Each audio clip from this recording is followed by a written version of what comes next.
A single denture. It seems so simple, right? It's just one row of teeth made to replace what's missing. But what if I told you that this little object is actually at the center of a huge, complex battle? A battle between biology, physics, and some seriously meticulous engineering. Let's get into it. I mean, seriously, how hard could it be? You're just filling a gap. It's got to be like half the work of a full set, right? You might think it's a simple fix, but that's exactly where the story gets so interesting. Well, it turns out it's way, way harder than you think, because making a single denture work against a full arch of natural teeth is one of the toughest challenges in all of dentistry. It's this constant, powerful fight against the body's own incredible forces. So, to really understand the solution, we first have to appreciate the problem. We're not just fitting a piece of plastic here. We're trying to integrate a totally foreign object into this dynamic, powerful, and, let's be honest, often unforgiving system that is your mouth.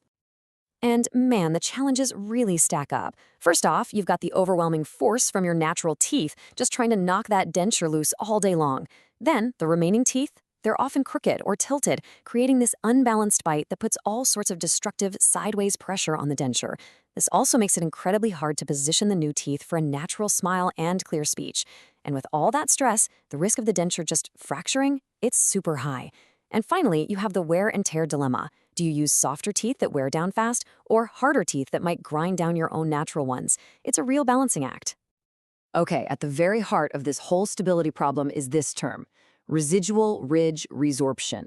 It's a fancy way of saying that the jawbone, the ridge where the teeth used to be, literally shrinks away under the intense, focused pressure from the opposing natural teeth.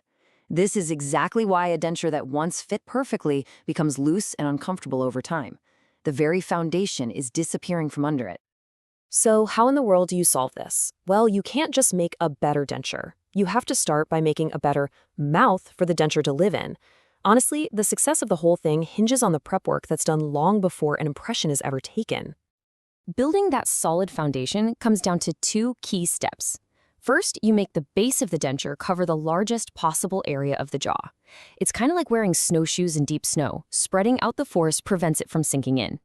Second, and this is so critical, the dentist often has to reshape the patient's own natural teeth, leveling them out to create a stable, even landing pad for the new denture. Okay, with that foundation prepped, the next phase is all about precision engineering. This is where dentists create the blueprint for a bite that is perfectly balanced, totally stable, and works just right.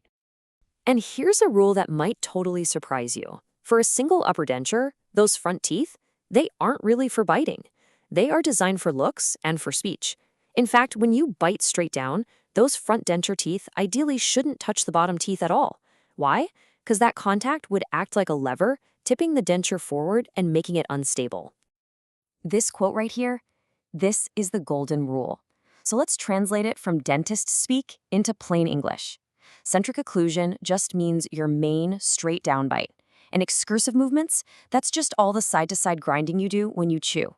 So the rule is simple. When you bite down or chew, the back teeth have to meet evenly, all at the same time, with no single point hitting too hard. That is the absolute key to stability.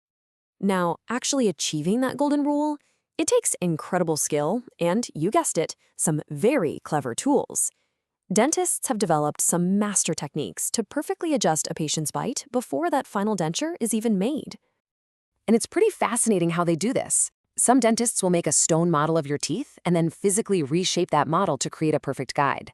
Others use these precise metal templates to get the ideal curve, but one of the cleverest methods involves making a clear acrylic template from a modified model. You place it over the person's real teeth, and any high spots, any interferences, are immediately obvious and can be removed with incredible precision. The choice of material for the artificial teeth is another one of those delicate balancing acts. Porcelain used to be pretty common because it's super hard-wearing, but it's brittle, can fracture, and it can be really aggressive, wearing down the natural teeth it bites against. So today, modern acrylics are way more popular. They're more resilient, they actually bond chemically to the denture base, they're quieter when you chew, and they're so much easier to adjust. All right, now everything we've talked about really applies to both jaws. But there's a critical difference when it comes to the lower jaw, a difference that leads to a very strong recommendation from dentists. So here it is, the big takeaway. A single lower denture that bites against natural upper teeth should pretty much always be avoided.